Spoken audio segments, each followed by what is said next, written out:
हरियाणा की हर अपडेट के लिए बेल आइकन दबाएं और सब्सक्राइब करें STV हरियाणा न्यूज। और साथ ही इसको लेकर के जो तमाम तरीके से अधिकारियों की तरफ से बातें स्पष्ट की गई हैं और जानकारी यह भी मिल रही है कि सरकार की तरफ से इसको लेकर के एक बड़ा फैसला लिया गया है। क्या वो फैसला है, आगे जरा आप देखिए।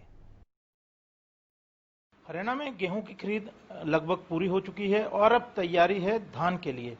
धान की खरीद, क्योंकि धान जो है सरकार कस्टमाइज राइस मिलिंग भी करवाती है और जिस तरह पिछले साल जो है घोटालों की चर्चा हुई वह किसी से छुपी नहीं है। इन घोटालों को रोकने के लिए प्रदेश सरकार अब व्यापक रणनीति बना रही है।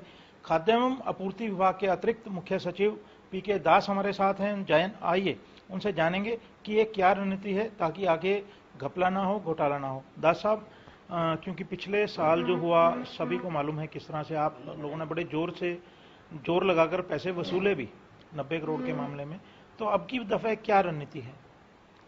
ये जो घोस्ट परचेज यानी फसल आई नहीं लेकिन खरीदा हुआ दिखाई दिया और बाद में उसको पूर्ति कर देंगे, ऐसा जो एलिगेशन पिछले साल का था और फिजिकल वेरिफिकेशन करके हमने कमी पाई थी, उसको बंद करने के लिए अगली जो खरीफ फसल की खरीद हम करेंगे जीरी की, उसमें मंडी से जो मिल के कंपाउंड तक पहुंचने का जो जिम्मेदारी है ट्रांसपोर्ट, वो डिपार्टमेंट और एजेंसी खुद करेंगे। इससे पहले वो मिलर के हाथ में था, तो अगर मिलर ने नहीं लिया और लिख दिया फिर हमें पता नहीं चलता था। तो इसलिए क्योंकि पैसा हमें देना पड़ता था, इसलिए वो इस बार हम करेंगे, इसके हमने फैसला कर लिया है और इसके लिए ट्रांसपोर्टर को कॉन्ट्रैक्ट देने की प्रोसेस हमने शुरू कर दिया है।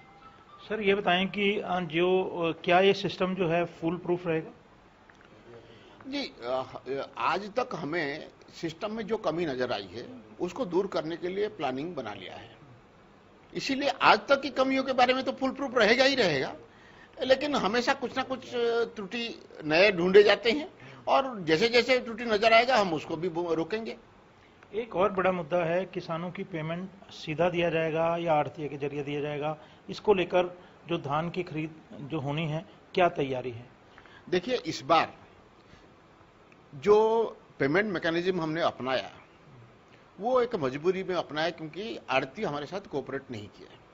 लेकिन उससे हुआ क्या कि हम किस आड़ती को देंगे, आड़ती वापस हमें पूल अकाउंट में देगा, फिर हम पूल अकाउंट से किसान को भेजेंगे।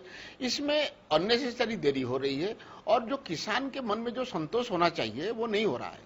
क्योंकि बाजरा में हम सीधा किसान को देंगे, सरसों में हम सीधा किसान को दे रहे हैं, जो हम चना और सूरजमुखी खरीद रहे हैं वो सीधा किसान को दे रहे हैं। इसीलिए अगली फसल में सरकार की ये निश्चय है कि हम सीधा देंगे किसान को जीरी के खरीद में भी। शुक्रिया। तो ये हैं PK दास जो बता रहे थे कि इस दफे बोगस खरीदारी को रोकने और मिलों में चावल घोटाले को रोकने के लिए सरकार ने एक बड़ा फैसला ये लिया है कि इसकी ट्रांसपोर्टेशन जो है मंडी से मिलों तक सरकार करेगी। उसके लिए कवायद शुरू कर दी गई है। और दूसरा बड़ा फैसला ये है कि गेहूं की खरीदारी से सबक लेते हुए सरकार ने धान की खरीदारी का जो पैसा है किसानों के खाते में सीधा शिफ्ट करने का, ट्रांसफर करने का फैसला लिया है।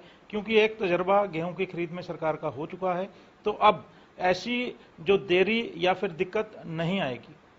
हरियाणा न्यूज के लिए चंडीगढ़ से कैमरामैन संजय सिंह के साथ राकेश गुप्ता।